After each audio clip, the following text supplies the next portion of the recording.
This is part two of the realism of educational justice in Life is Strange. Uh, this wasn't supposed to be a two-parter, just my phone ran out of space. So I had to upload the first part and delete it off my phone, and I'm recording this, but it's given me the chance to think upon some stuff, and there's some stuff I want to say. One, I this right. I don't know how to word it, but this was before the Roman incident by about a year and 3 months. Like when I first played Life is Strange and I saw that scene, that's when I thought of all the stuff that I've talked about in the video. And I played Before the Storm when it came out. I didn't pre-order it, but I bought it like not long after it came out. So the Roman incident was March 2019. I played Before the Storm in December 2017 and Life is Strange in August of 2017. And that incident just fuels what I'm saying. It's giving me ammunition. And something that I explained in the video before it cut off for storage is that the agreement that they brokered is exposition. You're not missing context.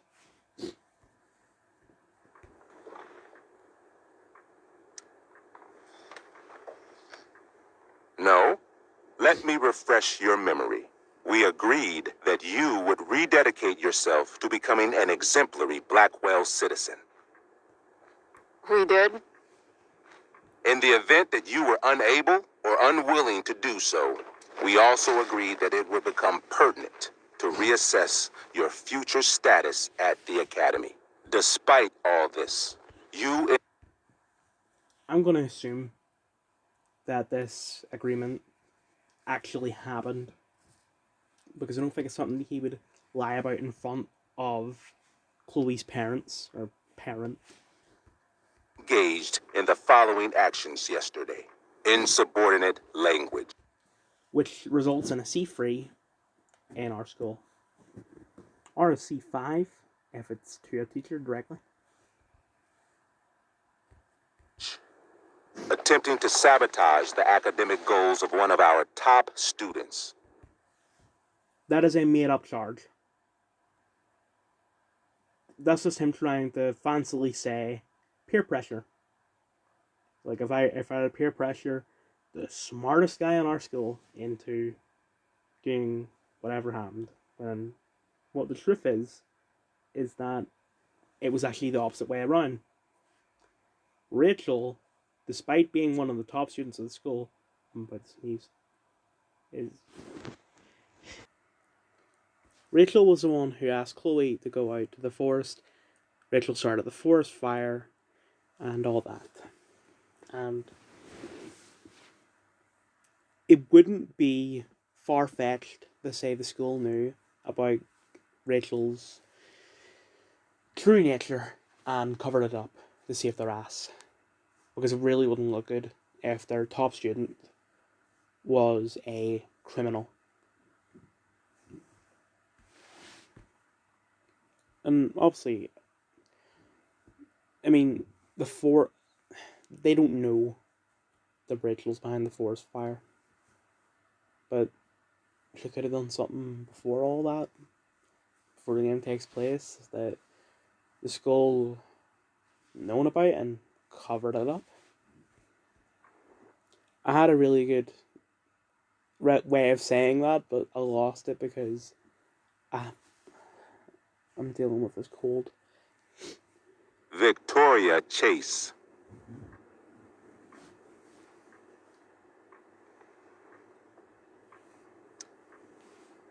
Academic goals like doing her own homework? Because I thought Blackwell had a zero tolerance policy on plagiarism. Excellent suggestion. Stricter punishment for students who violate Blackwell's code of conduct is next on our agenda. For her plagiarism, Miss Chase might have been suspended. Chloe, you tried to get someone suspended? Might have. If Mr. Prescott, Nathan Prescott, hadn't spoken to me on Victoria's behalf. And we have witnesses saying Miss Price was also involved in a bullying incident of the same Mr. Prescott.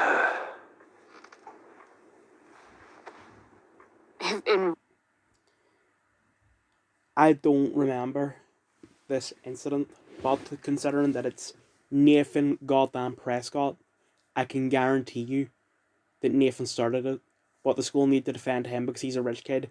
So if anything whatsoever happens to Nathan, his parents, who are lawyers, will sue the school. Or maybe they're not lawyers, but you know, they can and will sue the school if anything very slightly negative happens to him, to the point where he could rape and murder everyone in the entire school, and they would still cover it up for fear of being sued. Involved means not sticking out my neck for Blackwell's richest ass child. I just remember what my really great point was from earlier.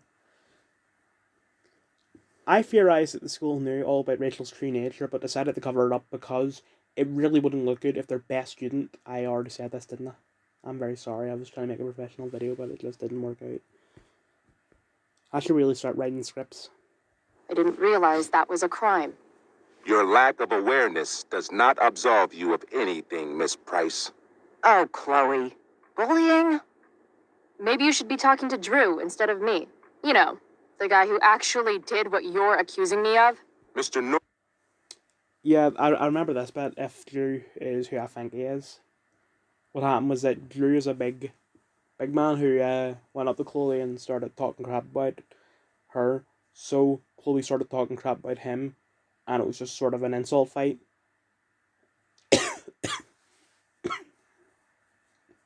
You know, throwing insults back and forth, and her insults were more clever than Drew's.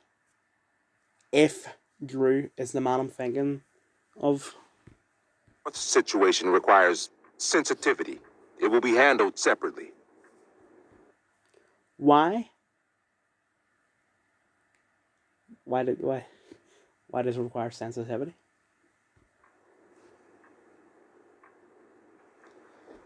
There might be a reason I've just forgotten about it, but like I think Drew, despite his you know, the way he acts and the way he looks and all that, you know, big, very tall, very buff. I think he is like something wrong with him. Other than just he's a prick.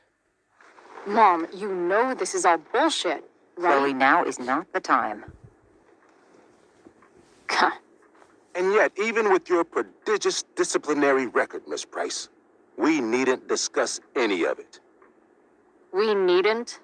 No, because you severed your relationship with Blackwell the minute you left school grounds without permission. What does that mean? It means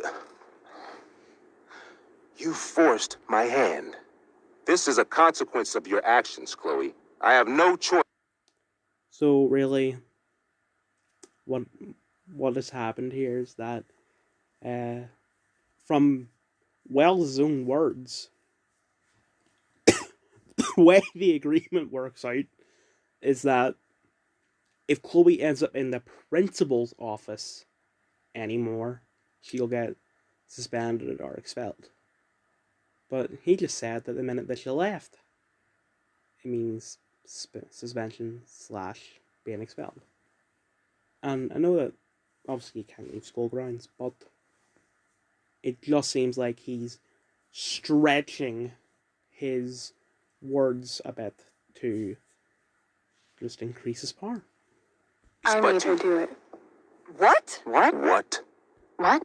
I just want to make it clear that Rachel's telling the truth. Yesterday was all me. My idea. I was having a bad day. I needed to blow off some steam, and I took it too far. Chloe tried to talk me out of it. I've been down that road, she told me. Okay, this bit is a lie. But the bit before that was true. You're better than this. But I wouldn't listen. See, Chloe was afraid I'd get in trouble or hurt, so she came with me. But only to keep me safe.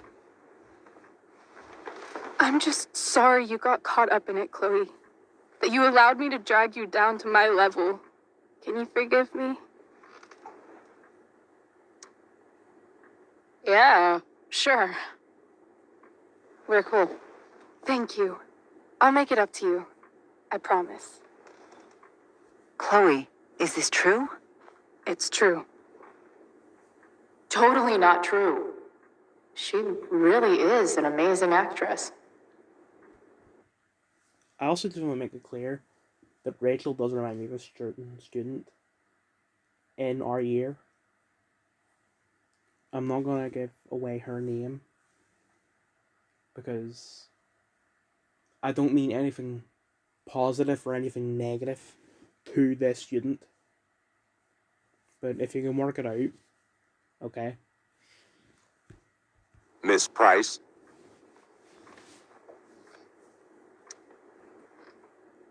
Fine, yes. It was her idea, but it's not like she kidnapped me. We were in it together. Miss Amber, based on what you've just told me, I have grounds to punish you. Are you sure what you've told me is the truth? Yes. This can't be the full story, Rachel. Ray. Just to be clear, Miss Amber, you're sure Chloe Price didn't coerce you or... Trick her? Yes, I'm sure.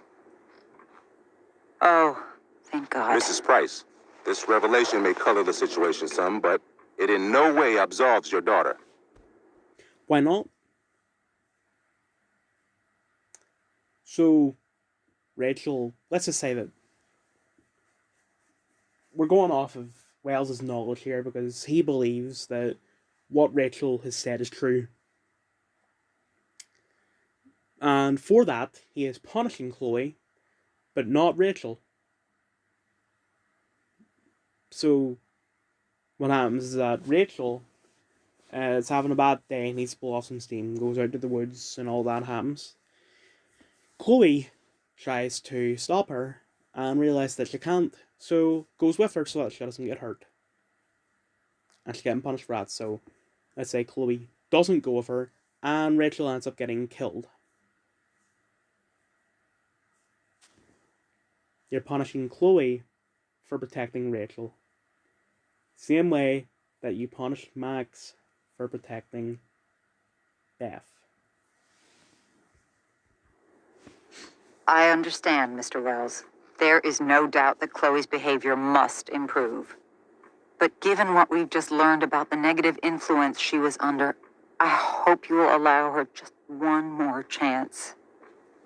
Miss Amber, I am as surprised as I am disappointed in you. I understand. This being your first infraction in no way reduces its severity. Still, we will not be suspending you at this time. But you have squandered our trust. You will no longer be my administrative assistant first period. And you will no longer be involved in Blackwell's performance of The Tempest. No. Make it clear, Rachel was really looking forward to doing The Tempest. Like, it's that big thing for her. So it's a really big blow to her that she's no longer doing that.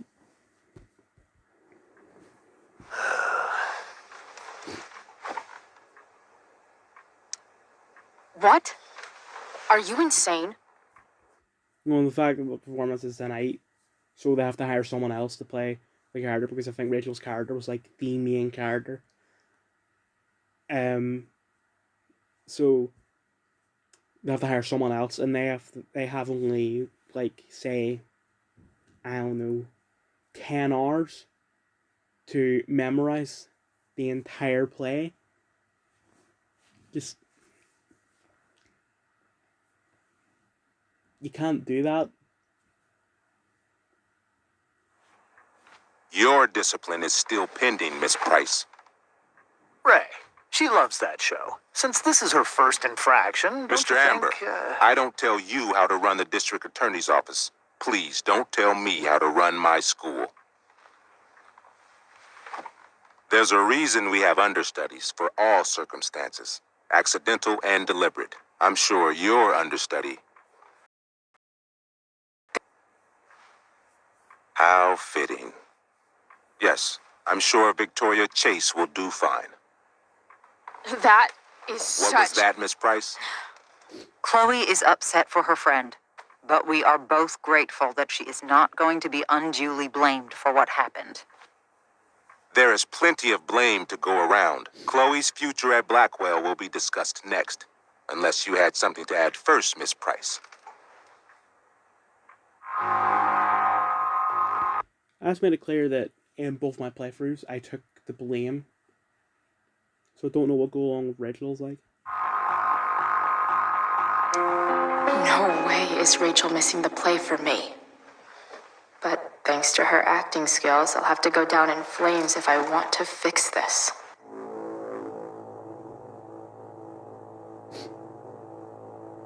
Get your head out of your ass, Wells. Chloe! You seriously think yesterday was Little Miss Sunshine's idea?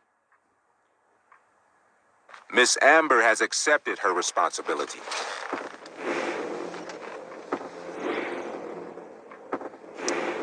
Don't you have the slightest idea how this works?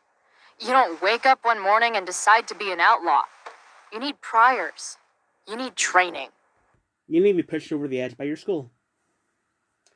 Which is somewhat what happened to Chloe. Just for context, her dad died in a car crash, which she took up really badly. And that is what led her down the path of being like this. Rachel confessed. Are you calling her a liar?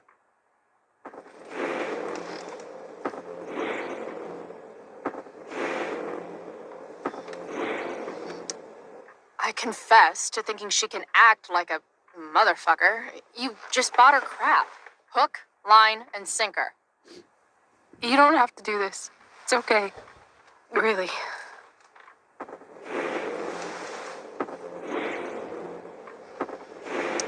Don't tell me what to do. I'm not one of your sycophants. I'm a lone wolf, and you're Little Red Riding Hood. Welcome to grandmother's house, bitch. Chloe, this can't be you. Apologize this instant.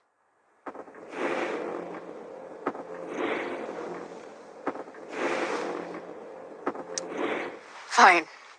I shouldn't have pulled Rachel out of class. If I'd known she couldn't handle it, I would have gone it alone. Why speak up, Miss Price? Your words do not exonerate Rachel, but they do further implicate you. Why not? I get that Rachel lied her ass off, but are you really having such a severe punishment for saying a lie? I say lies to my teachers all the time because they forced me to, and that's what you have done. You forced Rachel to lie, and now you're punishing her for lying. And if you want examples of teachers forcing me to lie, okay, I'll give you some. Year 8, at the very start,